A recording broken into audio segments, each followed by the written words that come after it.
Berapa banyak pendeta-pendeta yang modern, yang tidak mau menganut kepada gereja yang lama, mulai menipu pemuda-pemudi dengan cara yang tidak sesuai dengan kitab suci. Mari ikut kebangkitan di sini. Kita bersaudara di sini. Kita bersaudara. Di sini kita bersatu. Mereka bukan mau bersatu. Mereka mau menarik keturunan orang Kristen mengikut mereka. Lalu gereja menjadi pecah. Sesudah itu, di dalam gereja yang katanya baru, yang modern, tidak ada doktrin. Dan pendeta-pendeta mengatakan memang doktrin tidak penting. Yang penting adalah kita menjadi kaya, kita menjadi sukses, kita menjadi lancar, kita menjadi makmur. Teologi kemakmuran telah meracuni gereja di Indonesia kira-kira 30 tahun terakhir ini. Dan banyak pemuda-pemudi karena gairah yang baru, suasana semangat kelihatan begitu menggebu-gebu. Mereka ditipu oleh pemimpin yang tidak mau doktrin. Dan saudara-saudara, ajaran-ajaran dari gereja itu adalah percaya Tuhan pasti lancar, saya jamin hidup sukses. Tanya dia, apa itu sukses? Itu kaya. Apa itu kaya? Uangnya banyak. Kaya rohani, ada kaya materi. Kaya materi. Sehingga gereja-gereja yang mementingkan kaya materi, kaya keuangan, pasti imannya miskin. Nah saudara-saudara, banyak pemuda-pemudi rasa kerja itu susah. Kalau bisa beriman kepada Yesus, langsung mendatang menjadi kaya. Saya suka doktrin ini, saya suka gereja seperti ini. Itu sebabnya gereja-gereja tua sudah diancam oleh teologi kemakmuran. Dan gereja-gereja tua sendiri tidak sadar ancamannya begitu besar.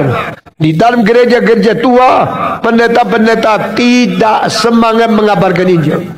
Tidak ada api memberitakan firman, karena mereka juga rasa jadi hamba Tuhan terlalu susah. Saudara-saudara, saya mau tanya, gereja pada saat Martin Luther 500 tahun yang lalu perlu reformasi atau tidak?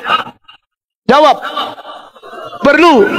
Sekarang saya tanya lagi, gereja Indonesia abad 21 perlu reformasi atau tidak? Kenapa?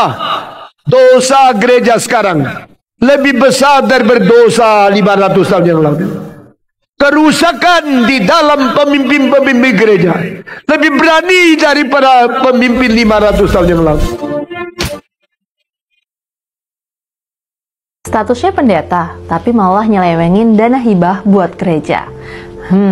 Pendeta yang menyelewengkan dana hibah itu bernama Hen Arina. Dia itu ketua Badan Pekerja Majelis Sinode atau BPMS Gereja Masehi Injili di Minahasa atau GMIM. Hen ditetapin jadi tersangka atas dugaan korupsi dana hibah Pemprov Sulawesi Utara atau Sulut buat Sinode GMIM. Sinode GMIM tuh kayak kepala organisasi atau pusat yang mengatur semua kegiatan GMIM. Sinode itu kantor pusatnya, sementara gereja lokal itu cabangnya. Nah, dana hibah APBD Pemprov Sulut itu kan memang dibagiin buat kepentingan pembangunan GMIM. Tapi masalahnya dana hibah itu malah diselewengkan demi kepentingan pribadi. Gara-gara tindakan Hen ini, negara itu jadi rugi 8,9 miliar rupiah dari total dana hibah sebesar 21,9 miliar rupiah. Parahnya, tindakan penyelewengan dana hibah ini udah terjadi selama 4 tahun, dari tahun anggaran 2020 sampai 2023, terutama di kota Manado dan kota Tomohon. Ada 3 modus utama penyelewengan dana hibah ini. Yang pertama, penggunaan dana tanpa dasar hukum. Kedua, laporan pertanggungjawaban fiktif. Yang ketiga, penyalahgunaan wewenang. Total ada 5 tersangka dalam tindak korupsi ini, termasuk si Hen. Semuanya pejabat penting di Pemprov Sulut. Hen ditetapkan sebagai tersangka pada 10 April lalu. Dia sudah ditahan di Rutan Polda Sulut pada 17 April. Sebelum ditahan, Hen diperiksa selama kurang lebih 5 jam. Kalau dilacak, tindak pidana korupsi yang dilakukan pendeta bukan kali ini aja terjadi ya. Jandar Malau, pendeta GPDI Jemaah Ebenezer Sintang, Kalimantan Barat Kalbar, ditahan Kejaksaan Tinggi Kalbar pada 4 Oktober 2021. Jandar dan 3 tersangka lain ditahan atas kasus korupsi dana hibah gereja sebesar 299 juta rupiah. 3 tersangka itu adalah 1 ASN Pemprov Kalbar dan 2 anggota DPRD Kalbar. Dana yang murni dikasih buat pembangunan gereja cuma 57 juta rupiah. Total kerugian negara diperkirakan mencapai 241 juta rupiah. Aksi korupsi Jandar dan 3 tersangka itu sebenarnya terjadi tahun 2018, tapi baru terbongkar tahun 2021. Jandar dan 3 tersangka dijerat Undang-Undang Tindak Pidana Korupsi atau Tipikor dengan ancaman penjara 20 tahun dan denda 1 miliar. Tapi kabarnya semua tersangka dihukum kurang dari 2 tahun penjara. Lalu ada juga kasus pendeta Rudi Hadiwardoyo alias Yohanes Wijaya.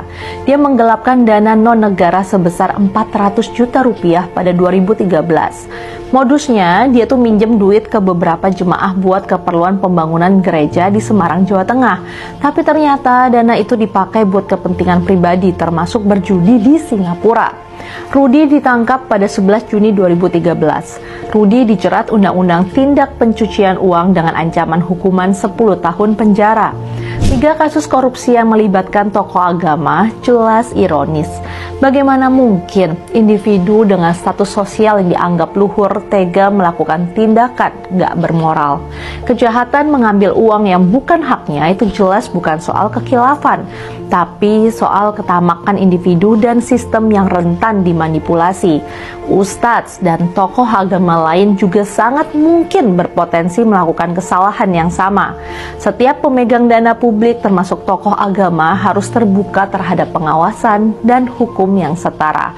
Yuk jadi tokoh agama yang amanah. Berikan uangmu kepada Tuhan, maka Tuhan akan memberikan kembali berkali-kali lipat. Ini adalah salah satu kalimat andalan dari teologi kemakmuran, dan teologi ini menyesatkan. Tapi semenyesatkan apa sih teologi kemakmuran?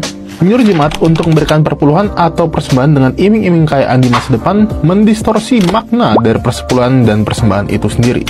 Persembahan haruslah diberikan dengan sukacita dan kerelaan hati, bukan karena janji berkat materi atau bahkan hukuman Tuhan. Yesus juga mengajarkan agar memberi dengan tulus dan tanpa motivasi pamer atau mencari imbalan. Jika seorang memberi hanya karena ingin mendapatkan balasan materi, maka motivasi pemberiannya salah. Yang kedua, Yesus tidak pernah menjanjikan kekayaan duniawi bagi para pengikutnya. Ia justru mengajarkan bahwa mengikuti Dia berarti siap menderita dan menyangkal diri. Yesus mengajarkan penyangkalan diri, bukan mencari kenyamanan duniawi. Teologi kemakmuran membuat pengikutnya menjadi fokus dengan harta dan kenyamanan duniawi. Teologi kemakmuran sering mengajarkan bahwa jika seorang miskin atau sakit, itu berarti imannya kurang kuat. Ini adalah kebohongan. Paulus sendiri melayani dan memberikan semua yang dimiliki kepada Tuhan. Tapi Paulus tetap mengalami kelemahan dan bahkan penderitaan. Ada tradisi yang mengatakan bahwa kaki Paulus bengkok oleh karena dia berjalan sangat jauh untuk mengabarkan Injil. Jadi orang benar memang bisa menderita, dan itu bukan karena kurangnya iman atau bahkan kurangnya persembahan. Mengapa ya sebagian orang-orang pergi ke gereja untuk menjadi kaya? Beberapa orang teriak di atas panggung. Bukan mimbar ya, seolah menyerukan imanmu kuat, pasti dompetmu tebal. Wah, bisa begitu ya? Berarti kalau orang yang miskin karena mereka imannya lemah gitu? Kalau orang yang lagi sakit, orang yang lagi patah hati, itu karena imannya lemah, Tuhan lagi nggak mood sama orang miskin karena imannya lemah. Kalau dompetmu tebal, imanmu kuat, terus rajin memberi ke gereja, Tuhan akan melipat gandakan kekayaanmu. Oh, kayak investasi iman ya. Terdaftar di OJK gak nih? Jadi bukan kayak gereja ya kalau begitu? Ini mirip bank keimanan atau bank spiritual. Deposit iman, tarik tunai, berkat, dan berbunga kelimpahan. Jangan-jangan ada strata keimanan pula ya. Keimanan level gold, level platinum, level elite, atau prioritas. Seolah jemaat ini adalah nasabahnya pendeta nih. Maksudnya jemaat Tuhan ya, yang nasabah bisa menuntut jika bunga atau tarik tunainya ada masalah, tuntut Tuhan dalam doa. Kesannya berbeda jauh dari ajaran Yesus ya gengs, seperti kata-kata Yesus di Lukas 6 ayat 20. Berbahagialah kamu yang miskin, karena kamulah yang empunya kerajaan Allah. Terus, Yesus pernah berkata lagi di Matius 6 ayat 19, tentang janganlah kita mengumpulkan harta di bumi, melainkan kumpulkanlah harta di surga. Om Paulus juga pernah memperingatkan loh, di 1 Timotius 6 ayat 10, tentang akar kejahatan adalah cinta uang. Wah, beda banget ya sama Bang Iman tadi. Coba kita mundur ke zaman Yesus dan para rasul nih ya. Jika kemakmuran jasmani adalah tanda berkat Tuhan, mengapa Yesus lahir di kandang domba? Mengapa kehidupan para rasul tidak ada yang hidup foya-foya dan mati kaya raya? Kurang tebalkah iman para rasul? Wah, semena-mena sekali ya. Walaupun begitu, masih banyak loh yang teriak, "Hai kalian umat Tuhan, Tuhan mau kalian kaya." Percayalah, yang teriak tadi seolah menuntut persembahan umat yang kaya. Ya, emang sudah kaya sih umatnya. Dan akhirnya yang teriak tadi menjadi kaya bukan karena iman, melainkan bisnis agama. Wow, kok seru tapi gak asik. Yesus tidak pernah menjanjikan semua orang bakal hidup enak. Malahan, kita disuruh pikul salib tiap hari. Lucunya, pikul salib hari ini seolah telah berubah menjadi kartu kredit surgawi. Maafkan kami ya Tuhan, kami punya konsep beda tentang Injil. Kami ubah jadi iklan MLM surgawi. Tuhan tenang saja ya, gak boleh protes loh. Nanti ada aliran baru pula lagi kan? Kalau kamu ikut Yesus cuma karena kekayaan, itu mah bukan ikut Yesus. Itu cuma nebeng kemuliaan namanya, untuk melegalkan keserakahanmu loh ya. Beranikah kita ubah cara pandang, berani hidup beriman, tapi kekayaan tak melimpah, berharap bisa menyogok Tuhan? Demi kekayaan di bumi, kemuliaan Tuhan tidak berasal dari kekayaan di bumi ini. Kasih karunia-Nya kepada kita bukan karena sogokan kekayaanmu, melainkan Tuhan punya selera yang di luar kemampuan kita. Satu lagi, Yesus naik keledai loh ya, bukan mobil Lamborghini.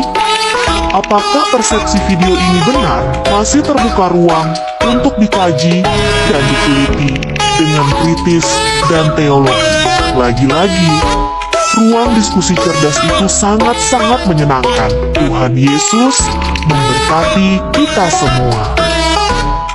Aku percaya akan Roh Kudus, Gereja Kristus yang